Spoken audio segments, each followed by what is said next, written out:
এখনকার বাবা মারা ওই আতুপুতু করে ছেলেপুলেকে মানুষ করে, ঠিক আছে? হ্যাঁ, মানে খুব ফ্র্যাঙ্কলি বলছি, খুব আতুপুতু করে যা চাইছে পেয়ে যাচ্ছে। সম্পূর্ণ বাবা মার জন্য একটা ছেলে দাঁড়াতে পারে অথবা নাও দাঁড়াতে। বাঙালিরা অনেক এগিয়ে অন্য রাজ্যের থেকে। তুমি যদি কালকেই মনে করো যে আমি এমন ব্যবসা করবো লোককে হিলিয়ে দেবো, সেটা সম্ভব না। তুমি ব্যবসাটাকে যদি ছেলেমেয়ের কাছে গ্লোরিফাই করো, তবেই কিন্তু তারা ইন্টারেস্ট শো করবে ব্যবসায় আসার জন্য।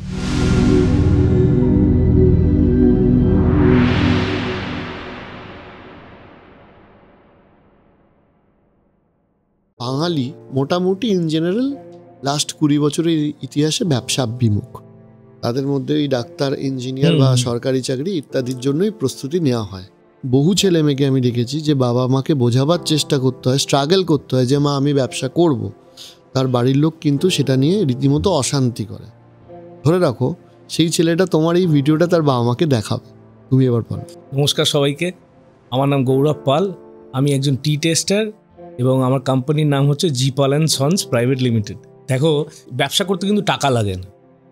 আজকের ডেটে ব্যবসা করতে টাকা লাগে না, লাগে সাহস। আমাদের বাবা মারা যেটা ছিল সেটা হচ্ছে আমাদেরকে স্ট্রাগলটা বুঝতে দিয়েছিল যে এটাকে স্ট্রাগল বলে। এখনকার বাবা মারা ওই আতুপুতু করে ছেলেপুলেকে মানুষ করে, ঠিক আছে? হ্যাঁ, মানে খুব ফ্র্যাঙ্কলি বলছি, খুব আতুপুতু করে যা চাইছে পেয়ে যাচ্ছে। আমার অমুক একটা আইফোন চাই, আমার একটা এই ঘড়ি চাই, হ্যাঁ, এগুলো পেয়ে যাচ্ছে। তো এরা স্ট্রাগলটা বোঝে না এবং এটা কিন্তু বাবা মাদেরই ফল্ট। এবার যখন একটা ছেলে ধরো ওই 18-20 হয়ে গেল, স্কুলটা পাস করলো, কলেজে ঢুকলো, তখন দেখা যাচ্ছে যে বাবা মারা এত তাকে তেল মাখিয়ে বড় করেছে যে সে আর এখন দাঁড়াতে পারছে না। বুঝতে পারছো? সবকিছু হাতের সামনে চাই। হ্যাঁ, সবকিছু হাতের সামনে চাই, রেডি চাই। তো এটার মধ্যে বাবা মারই ফল্ট। সম্পূর্ণ বাবা মার জন্য একটা ছেলে দাঁড়াতে পারে অথবা নাও দাঁড়াতে পারে। সম্পূর্ণ বাবা মার উপরে ডিপেন্ড করে যে তার গ্রুমিংয়ের ওপর বাচ্চাটা কিভাবে বড় হচ্ছে। ছোটবেলা থেকে যে চাইলেই পেয়ে যাওয়া, এই জিনিসগুলো তো আমাদের বেলা ছিল না। আমরা যদি একখানা পিজা খাবো মানে বিশাল ব্যাপার। আমাদের সময়কার কথা, 89-এ পিজা পাওয়া যেত ডমিনোজে, তখন সবে সবে এসছে। হ্যাঁ, আমরা একটা পিজা খাবো 4 জন বন্ধু মিলে, মানে তার আনন্দই আলাদা। বুঝতে পেরেছো? তো এই যে আরেকটা মেন প্রবলেম যেটা হচ্ছে বাঙালিদের সাথে, সেটা হচ্ছে যে দেখো, বাঙালিরা সবসময় অ্যাম্বিশাস, বাঙালিরা অনেক এগিয়ে অন্য রাজ্যের থেকে। তো কি হচ্ছে, ধরো কারুর দাদু পড়াশুনো করেনি, ঠিক আছে, সে দাদু চেয়েছে যে তার ছেলে পড়াশুনো করুক। তার ছেলে এবার ধরো স্কুল ফাইনাল অবধি পড়েছে, 12 ক্লাস পড়েছে, এবার সেই লোকটা চাইছে তার ছেলে আরেকটু বেশি পড়াশুনো করুক। তো এই মানে আমার জেনারেশনের যারা দেখবে তুমি, সবাই মাস্টার্স গ্র্যাজুয়েট করে একটা ভালো জায়গায় চলে গেছে। তো এই যে স্তরে স্তরে আমরা উঠছি প্রত্যেক জেনারেশনে, হ্যাঁ, সেই স্তরে স্তরে উঠতে উঠতে দেখা যাচ্ছে পশ্চিমবঙ্গে তোমার নিচের জায়গাগুলো ফাঁকা হয়ে যাচ্ছে। এই দিনমজুরের কাজ, হ্যাঁ, মানে ক্লার্কের কাজ, তো এই জায়গাগুলো ফাঁকা হয়ে যাচ্ছে। এই জায়গাগুলো কারা নিচ্ছে? আউটসাইড স্টেট, অন্য স্টেটের লোকেরা যারা ওই স্তরে আমাদের বাঙালির সমতুল্য নয়, তারা এসে ওই জায়গাটা ফিল আপ করছে। এবং তারা যেটা করছে সেটা হচ্ছে যে তারা আস্তে আস্তে আমাদেরকে কম্পিটিশন দিচ্ছে, ফলে বাঙালি তার কাজের স্কোপ হারাচ্ছে। হ্যাঁ, এবার একটু অন্য জায়গায় আসে। হ্যাঁ, সেটা হচ্ছে তোমাদের 72 বছরের একটা বিজনেস। পারিবারিক বিজনেসের সুবিধা কি? পরিবারের বিজনেসে যদি কেউ থাকে, তোমার কি কি সুবিধা পেয়েছো? দেখো, এই প্রশ্নটা মানে খুবই ইন্টারেস্টিং এই কারণে, কারণ পারিবারিক ব্যাপারটা তুমি কি হয়, you are surrounded by knowledgeable people, experienced people. ওই ব্যবসা, হ্যাঁ, ওই ব্যবসা, তোমার বাবা জানে ব্যবসাটা, তোমার জ্যাঠা জানে ব্যবসাটা, তোমার দাদু জানে ব্যবসাটা। সো তুমি যদি কোনো ভুল স্টেপ নাও না, ওরাই তোমায় বলবে যে না, দিস ইজ নট কারেক্ট। বুঝতে পেরেছো? পারিবারিক ব্যবসার একটা মজা হচ্ছে যে তোমার বাবা যতদূর খেটেছে তারপর থেকে ইউ আর টেকিং অন। তোমার বাবা একটা প্রতিষ্ঠান করে দিয়েছে, একটা দোকান করে দিয়েছে, হ্যাঁ, একখানা এস্টাবলিশমেন্ট করে দিয়েছে, তুমি সেটাকে আরো ওপরের স্তরে নিয়ে যাচ্ছ। তোমাকে কিন্তু আর নতুন থেকে শুরু করতে হলো না, দাদু করেছিল, বাবা করেছে, এবার তুমি করছো, ঠিক আছে? তো এটা একটা বিশাল বড় অ্যাডভান্টেজ। এবং ফ্যামিলি ব্যবসার থেকে এখন দেখছি অনেকে বেরিয়ে যাচ্ছে, যেটা ইজ ভেরি ব্যাড। তারা মনে করছে যে আমাদের চাকরি করাটাই ভালো। আর বাবা মারাও আমি বলবো কিছুটা তাদেরও দোষ আছে এবং তারা খুবই এই ব্যাপারটাকে ক্যাজুয়ালি নিয়ে নেয়। তারা মনে করে আমি যে স্ট্রাগলটা করেছি সেই স্ট্রাগলটা আমার ছেলে মেয়ে কেন করবে। কিন্তু এর যে লাভটা তুমি পেয়েছো একদিন, সেটা তুমি কেন ছেলে মেয়েকে বোঝাচ্ছ না? অনেকের তো পরিবারে ব্যবসা নেই, কিন্তু ভাবনা চিন্তা করছে যে বিজনেসে আসবে। তুমি একজন ব্যবসায়ী হিসেবে কি মনে করো যে কিভাবে তা শুরু করা উচিত? যে কোনো ব্যবসা, সেটা চা না হয়, যে কোনো ব্যবসা। চা ছাড়াও যে কোনো ব্যবসা প্রত্যেকটা যেটা ইম্পর্টেন্ট সেটা হচ্ছে গ্রাস রুট লেভেল থেকে ওঠা। তুমি যদি কালকেই মনে করো যে আমি এমন ব্যবসা করবো লোককে হিলিয়ে দেবো, সেটা সম্ভব নয়। ঠিক আছে, গ্রাস রুট লেভেল থেকে তোমায় শুরু করতে হবে, একদম রাস্তা থেকে।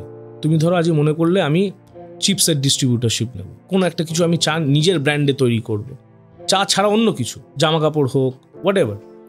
তো তোমাকে ফার্স্টে না গ্রাস রুট লেভেলটা বুঝতে হবে, ওইটাকে ধরতে হবে, ওটার থেকে যে লাভটা হবে সেটাকে জমাতে হবে, দিয়ে ডাইভার্সিফাই করতে হবে। তুমি ধরো আজকে মনে করছো তুমি পাঞ্জাবি বানাচ্ছ, খুব লোকাল মাল, ঠিক আছে, 200-250 টাকার পাঞ্জাবি তুমি বানাচ্ছ, তুমি একটু ডাইভার্সিফাই করো, একটু 500 টাকার পাঞ্জাবিও রাখো, ঠিক আছে, 500 টাকার পরে 2000 টাকা, 2500 টাকা, এইভাবেই তো বড় হয়। তুমি তো বড় একদিনে হতে পারবে না, কন্টিনিউয়াস একটা বিজনেসে পরিশ্রম। হ্যাঁ, কন্টিনিউয়াসলি তোমাকে।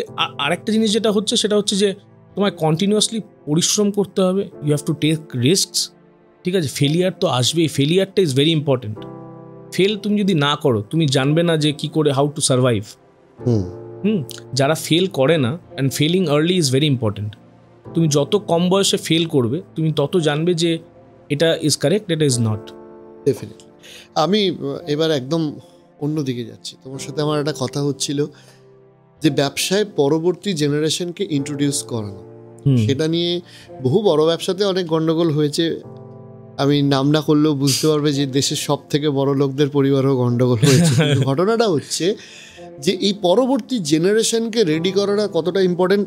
কারণ অনেক দর্শক দেখছে যাদের হয়তো এখন এই মুহূর্তে কোনো দোকান রয়েছে, ছেলে মেয়েকে ভাবছে ছেলে মেয়ে বড় হয়ে গেলে দোকানটা বন্ধ করে দেবো, এরকম মেন্টালিটি অনেকের আছে। তাহলে পরবর্তী জেনারেশনকে ইনভলভ করাটা কতটা ইম্পর্টেন্ট। আর দ্বিতীয়ত হচ্ছে, ধরো আমি বাবা, আমার একটা সুন্দর ব্যবসা রয়েছে, আমি ছেলে বা মেয়েকে নিয়ে ব্যবসাটাকে গ্রো করতে চাইছি, সেই মেন্টালিটিটা কীভাবে গ্রো করবে?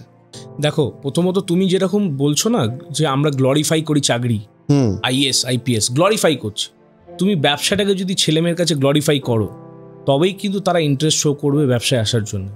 আমি তোমাকে আমার ছোটোবেলার কথা বলি। আমার বাবা যখন আসতেন রাত্রিবেলা দোকানের পর থেকে, আমাকে গল্প করতো, জানিস তো আজকে অমুক টেস্টারের সাথে দেখা হয়েছে, হ্যাঁ আজ অমুক চায়ের কোম্পানির মালিক এসেছিল। তো ছোটোবেলা থেকে কি হয়েছিল, আমার বাবা জ্যাঠা এরা না আমাদেরকে গ্লোরিফাই করতো ব্যবসাটা নিয়ে, হ্যাঁ, যে ব্যবসা করাটা ইজ গুড, ব্যবসা করার মতো বড় কাজ আর কিছু হয় না। তুমি 10টা লোক স্টাফ যদি থাকে, তুমি 10 জনের ফ্যামিলি চালাচ্ছ। তো এই যে গ্লোরিফিকেশন ব্যাপারটা, এটা যদি কোনো বাবা মা তাদের ছেলেমেয়েকে বোঝায় যে দেখো ব্যবসার মতো ভালো জিনিস হয় না, বা ব্যবসা করলে তুমি কোটিপতি হবে কিনা সেটা পরের প্রশ্ন, ঠিক আছে, কিন্তু তুমি একটা সার্ভাইভাল স্টেটে থাকবে, ঠিক আছে, তুমি নিজের পায়ের তলার মাটি নিজের কাছে থাকবে, তোমার অধীনে লোক কাজ করবে, তুমি কারোর অধীনে কাজ করবে না।